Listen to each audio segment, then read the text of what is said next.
Hello, tu vois ce mec bien stock là? Ça c'est Mark. Avant, c'était un athlète de bras de fer très respecté, mais maintenant, il n'a plus rien de sa gloire d'antan. Mais les choses vont très vite changer pour lui, Mark va s'embarquer dans un voyage qui changera toute sa vie. Une soirée dans une boîte de nuit classique. Mark, le videur, voit une bagarre à l'entrée, et il se précipite pour séparer les gens.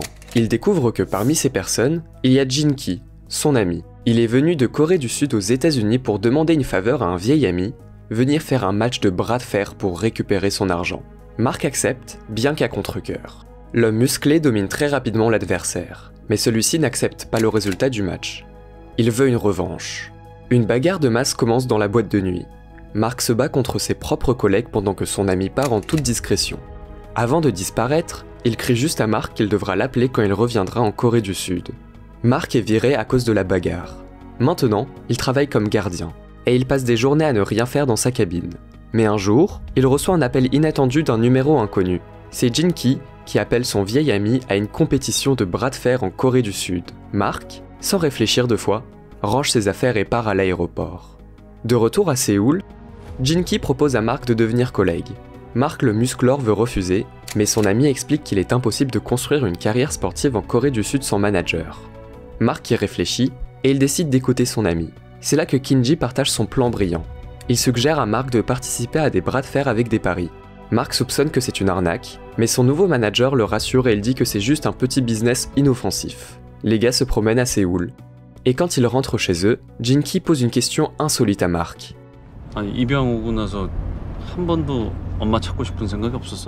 Apparemment, Mark n'a jamais rencontré sa vraie famille, mais Kinji a déjà tout planifié à l'avance.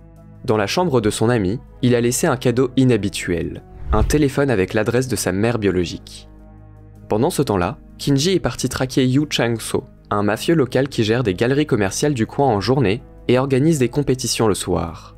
Au début, Yoo Chang-so ne prend pas au sérieux l'offre de Kinji, mais il change très vite d'avis quand il regarde une vidéo du dernier combat de Mark. Le sponsor accepte leur offre après tout, mais il leur donne un avertissement. S'ils veulent travailler avec lui, ils devront apprendre non seulement à gagner, mais aussi à perdre. Mark se rend chez sa mère à la première heure le lendemain. Là, il rencontre quelqu'un d'autre qu'elle. Les enfants disent à Mark que c'est la maison de leur grand-mère. Ils décident de ne pas entrer. Les enfants entrent dans l'appartement et ils se précipitent pour dire à leur mère qu'ils ont rencontré un homme énorme dans la rue. Ils ne soupçonnent pas encore que cette masse de muscles est leur oncle. Mais So-jin, sa sœur, comprend instantanément que cet homme est son frère. Mark retourne voir Jin-Ki. Jin-Ki dit qu'il a des négociations avec un sponsor important à venir et qu'ils doivent donc faire bonne impression. Mais Mark n'aime pas vraiment la condescendance de Yoo Chang-so.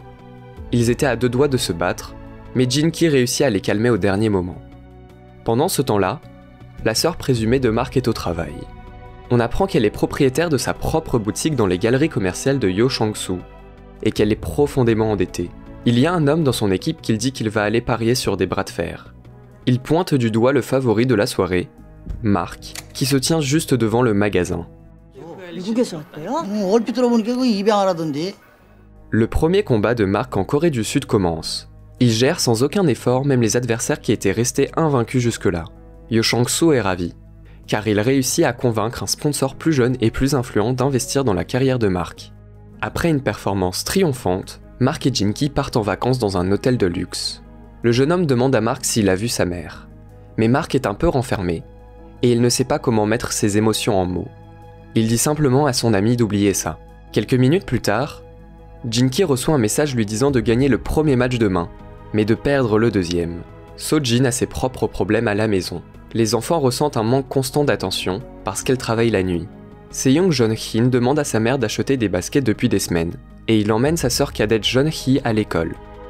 Un de ces jours-là, les enfants recroisent encore cet homme musclé inconnu près de chez eux, mais le frère responsable ne cède pas à la curiosité et agit comme un adulte. Le nouveau sponsor de Young Jong-so ne perd pas de temps. Il appelle Combo, l'athlète de bras de fer le plus fort de la Corée du Sud, et l'invite à une autre compétition en tant que spectateur. Pendant ce temps-là, Jin-Ki explique à Mark des règles à la compétition d'aujourd'hui. Étrangement, Mark ne résiste même pas à la demande de perdre le deuxième match. Le soir arrive, cette fois, l'adversaire de Mark est beaucoup plus fort que les précédents. Mais l'Américain domine quand même l'adversaire. Le deuxième combat est sur le point de commencer, mais c'est là que le sponsor de Mark, le patron de sa sœur, aperçoit Jo Shin dans la foule. Il commence à interroger la fille sur la dette et à la harceler. Mark voit ce qui se passe juste avant le début du combat, et on dirait bien que ce sera bien plus difficile pour lui de perdre face à son adversaire. Les sponsors de Mark sont furieux, et Jinki ne l'est pas moins. Remarquant le légendaire combo dans la foule, il invite le public à savourer le combat entre le meilleur athlète de bras de fer sud-coréen et Mark. Mais ce dernier refuse de se battre. Il quitte le ring sans rien dire. Jinki rattrape son partenaire et le supplie de revenir, mais Mark ne veut même pas l'écouter. Jinki devine que Mark ne l'a pas écouté à cause de cette mystérieuse étrangère dans la foule. Il traque la sœur de Mark, et il se présente à son lieu de travail pour découvrir la vérité. Mais il n'a pas le temps d'entendre la réponse. Yo Chang-soo a bien l'intention de retrouver Mark, ce qui ne prendra pas beaucoup de temps.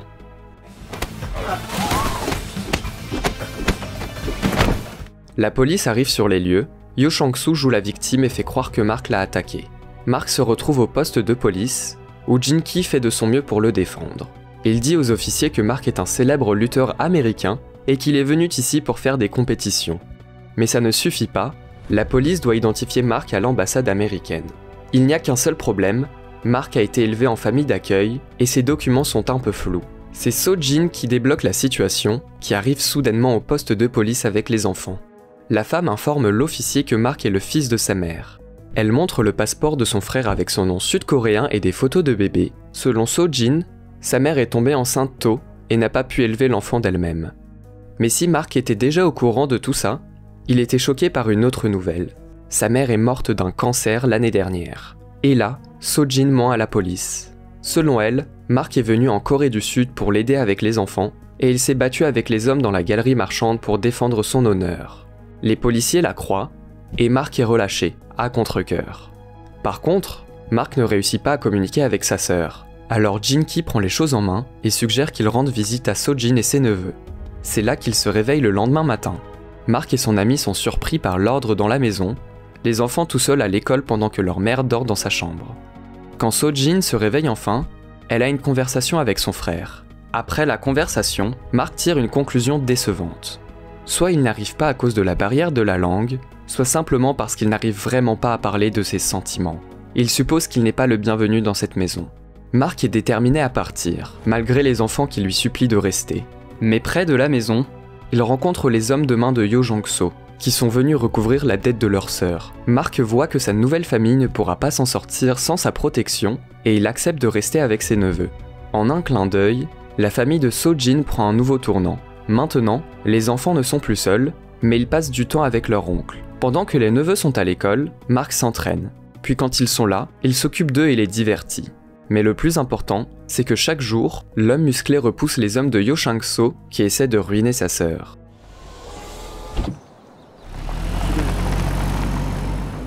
Sauf que Yo Chang-soo a vraiment besoin d'argent. Il discute avec son partenaire de nouvelles façons de gagner plus d'argent au prochain championnat national de bras de fer. Le sponsor dit qu'il a trouvé une nouvelle star qui battra n'importe qui, Punch.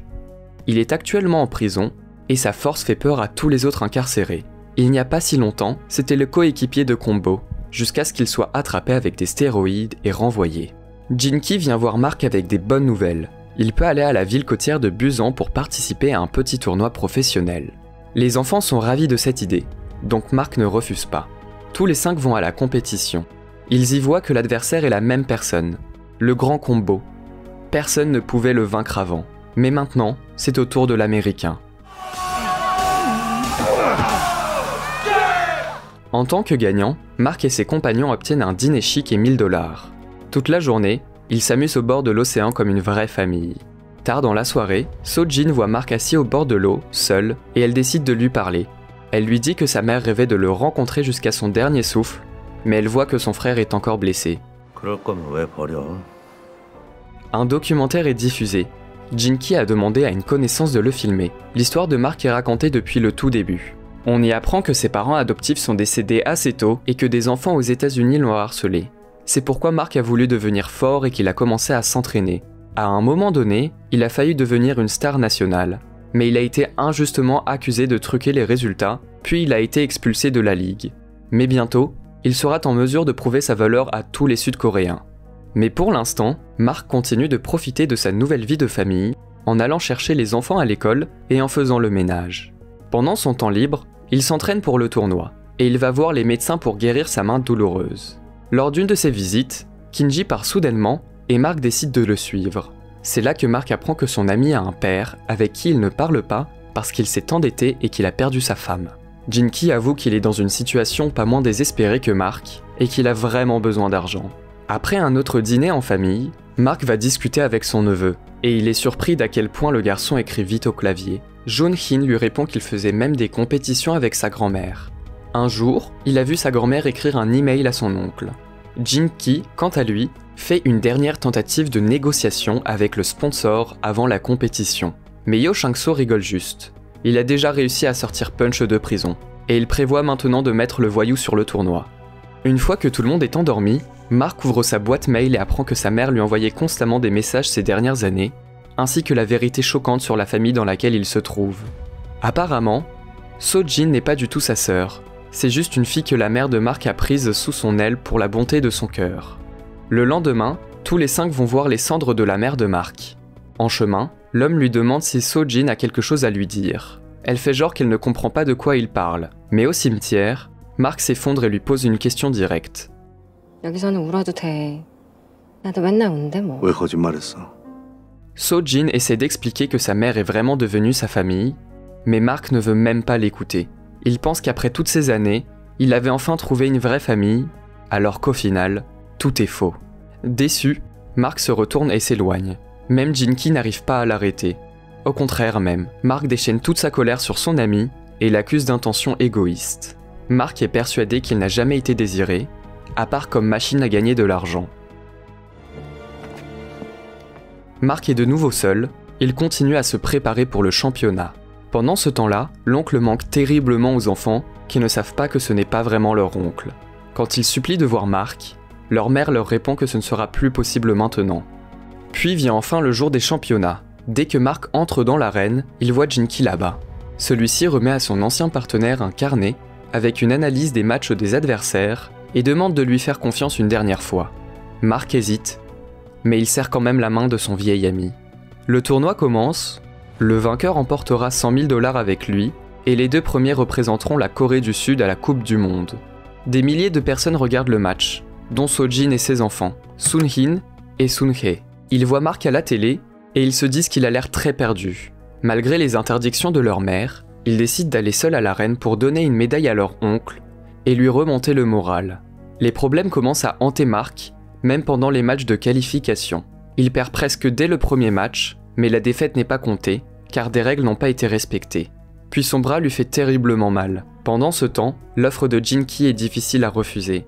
Un pot de vin 2 fois plus important que le fonds gagnant, pour que Mark perde en finale. Et la moitié de l'argent lui sera donnée immédiatement. Après que Mark gagne un autre match et progresse vers les demi-finales, Jin-ki vient vers lui. Il montre à son ami un sac d'argent, et dit que ce montant résoudrait tous leurs problèmes. Tout ce qu'il a à faire, c'est de perdre face à Punch dans le combat final, et que rien d'autre n'importe. Mais Mark remet son ami à sa place, car il veut se prouver qu'il vaut plus que ça. C'est tout ce qui lui importe. Il a aussi promis de gagner aux enfants, et il ne peut pas se laisser aller maintenant. Les demi-finales avec combo approchent. Avant le combat, Mark a le temps de voir ses neveux, ce qui lui donne de la force. Malgré le fait que sa main lui fasse mal, le combat se fait en 3 manches, et il prend quand même le dessus. Juste avant la finale, Jin-ki essaie de rendre l'argent au sponsor, mais celui-ci se moque juste de lui. C'est là que Mark vient à son aide, il repousse tout le monde, et il se réconcilie avec son ami. Puis commence le duel que tout le monde attendait. Punch attaque immédiatement, et il blesse accidentellement le pouce de l'adversaire. Il recommence à se battre, et Mark se fatigue rapidement. Mais juste à ce moment crucial, alors qu'il est plus près de la défaite qu'il n'a jamais été, le lutteur repère So-jin dans la foule. Tous ces bons moments qu'ils ont passés ensemble passent devant ses yeux.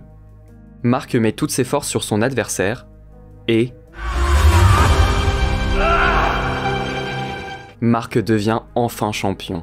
La foule applaudit, et sa nouvelle famille embrasse le vainqueur, les larmes aux yeux, et il se retourne vers sa mère défunte avec le trophée dans ses mains. Mark lui demande de l'excuser de n'être venu qu'aussi tard, puis il la remercie.